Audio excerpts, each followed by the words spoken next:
नमस्कार। राष्ट्र रक्षा में जुड़े इस महत्वपूर्ण कार्यक्रम में हमारे साथ जुड़े देश के रक्षा मंत्री श्रीमान राजनाथ सिंह जी, राज्य रक्षा मंत्री श्रीमान अजय भट्ट जी, रक्षा मंत्रालय के सभी अधिकारीगण और देश भर से जुड़े सभी साथियों, अभी 2 दिन पूर्व ही नवरात्रि के इस पावन पर्व के दरमियान अष्टमी के दिन मुझे देश को एक बहुत ही कॉम्प्रिहेंसिव प्लानिंग को लेकर के गति शक्ति इस कार्यक्रम को लॉन्च करने का अवसर मिला और आज विजयादशमी के पावन पर्व पर राष्ट्र को सशक्त बनाने के लिए, राष्ट्र को अजेय बनाने के लिए जो लोग दिन रात खपा रहे हैं, उनके सामर्थ्य में और अधिक आधुनिकता लाने के लिए एक नई दिशा की ओर चलने का अवसर, और वो भी विजयादशमी के पावन पर्व पर, ये अपने आप में ही शुभ संकेत लेकर के आता है। इस कार्यक्रम की शुरुआत भारत की महान परंपरा चलते हुए शस्त्र पूजन से की गई है। हम शक्ति को सृजन का माध्यम मानते हैं। इसी भावना के साथ आज देश अपने सामर्थ्य को बढ़ा रहा है और आप सब देश के इन संकल्पों के सारथी भी हैं। मैं आप सभी को और पूरे देश को इस अवसर पर विजयादशमी की पुनः बहुत बहुत हार्दिक बधाई देता हूं। साथियों, आज ही पूर्व राष्ट्रपति भारत रत्न डॉक्टर एपीजे अब्दुल कलाम जी की जयंती भी है। कलाम साहब ने जिस तरह अपने जीवन को शक्तिशाली भारत के निर्माण के लिए समर्पित किया, ये हम सभी के लिए प्रेरणा है। रक्षा क्षेत्र में आज जो 7 नई कंपनियां उतरने जा रही है, वो समर्थ राष्ट्र के उनके संकल्पों को और मजबूती देगी। साथियों, इस वर्ष भारत ने अपनी आजादी के 75वें साल में प्रवेश किया है। आजादी के इस अमृत काल में देश एक नए भविष्य के निर्माण के लिए नए संकल्प ले रहा है और जो काम दशकों से अटके थे, उन्हें पूरा भी कर रहा है। 41 ऑर्डिनेंस फैक्ट्रीज को नए स्वरूप में किए जाने का निर्णय, 7 नई कंपनियों की ये शुरुआत देश की इसी संकल्प यात्रा का हिस्सा है। ये निर्णय पिछले 15-20 साल से लटका हुआ था। मुझे पूरा भरोसा है कि ये सभी 7 कंपनियां आने वाले समय में भारत की सैन्य ताकत का एक बहुत बड़ा आधार बनेगी।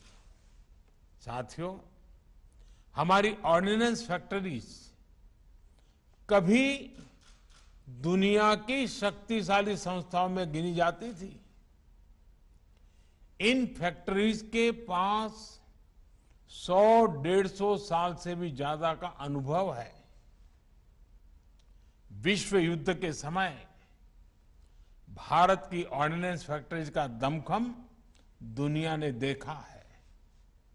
हमारे पास बेहतर संसाधन होते थे, वर्ल्ड क्लास स्किल होता था।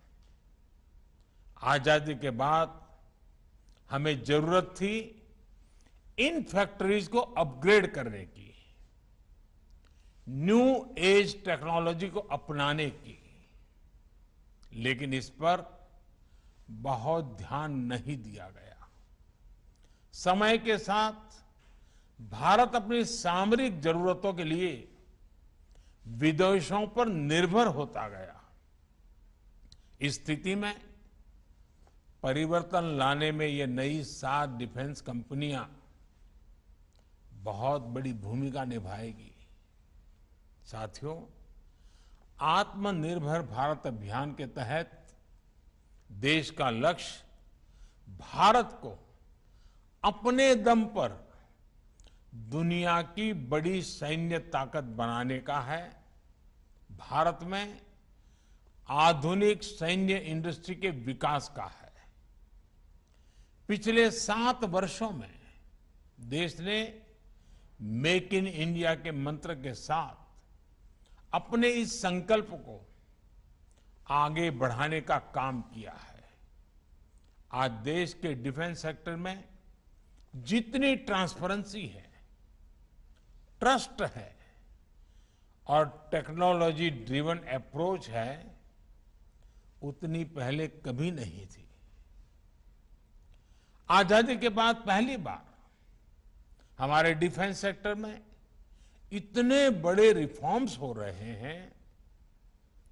अटकाने लटकाने वाली नीतियों की जगह सिंगल विंडो सिस्टम की व्यवस्था की गई है। इससे हमारे इंडस्ट्रीज का कॉन्फिडेंस बढ़ा है। हमारी अपनी भारत की कंपनियों ने डिफेंस इंडस्ट्री में भी अपने लिए संभावनाएं तलाशना शुरू किया है और अब प्राइवेट सेक्टर और सरकार साथ मिलकर राष्ट्र रक्षा के मिशन में आगे बढ़ रहे हैं।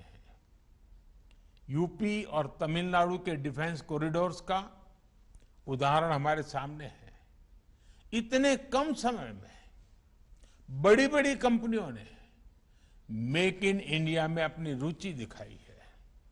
इससे देश में युवाओं के लिए नए अवसर भी तैयार हो रहे हैं और सप्लाई चेन के रूप में कई एमएसएमईज के लिए नई संभावनाएं बन रही है। देश में जो नीतिगत परिवर्तन किया है, उसका परिणाम है कि पिछले 5 सालों में हमारा डिफेंस एक्सपोर्ट 325% से भी ज्यादा बढ़ा है।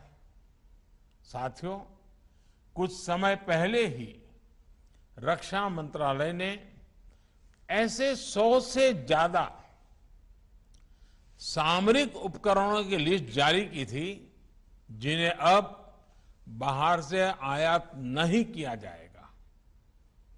इन नई कंपनियों के लिए भी देश ने अभी से ही 65,000 करोड़ रुपए के ऑर्डर्स प्लेस किए हैं। ये हमारी डिफेंस इंडस्ट्री में देश के विश्वास को दिखाता है। बढ़ता हुआ विश्वास नजर आ रहा है।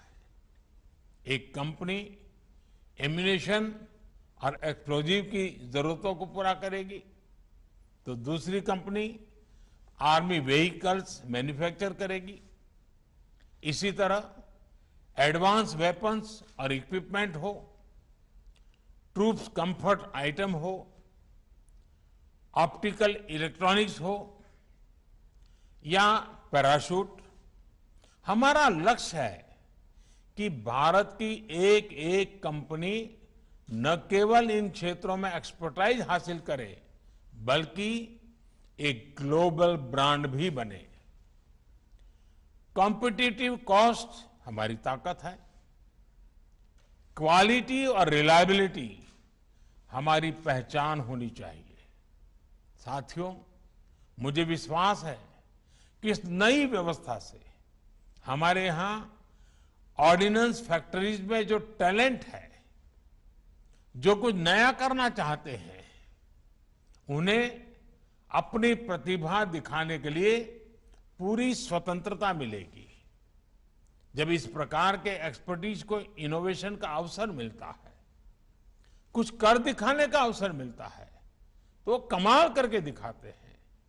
आप अपने एक्सपर्टीज से जो प्रोडक्ट बनाकर दिखाएंगे, वो भारत के डिफेंस सेक्टर की क्षमता तो बढ़ाएंगे ही, आजादी के बाद जो एक गैप आ गया था उसे भी दूर करेंगे। साथियों, 21वीं सदी में कोई देश हो या कोई कंपनी, उसकी ग्रोथ और ब्रांड वैल्यू उसके रिसर्च और इनोवेशन से तय होती है। सॉफ्टवेयर से लेकर स्पेस सेक्टर तक भारत की ग्रोथ, भारत की नई पहचान इसका सबसे बड़ा उदाहरण है। इसलिए मेरा सभी 7 कंपनियों से भी विशेष आग्रह है कि रिसर्च और इनोवेशन आपके वर्क कल्चर का हिस्सा होना चाहिए, उसको प्राथमिकता मिलनी चाहिए। आपको केवल दुनिया की बड़ी कंपनियों की बराबरी ही नहीं करनी है, बल्कि फ्यूचर टेक्नोलॉजी में लीड भी लेनी है। इसलिए ये जरूरी है कि आप नया सोचें, रिसर्च ओरिएंटेड युवाओं को ज्यादा से ज्यादा मौका दें, उन्हें सोचने की पूरी छूट दें। मैं देश के स्टार्टअप से भी कहूंगा, इन 7 कंपनियों के जरिए आज देश ने जो नई शुरुआत की है, आप भी इसका हिस्सा बनिए।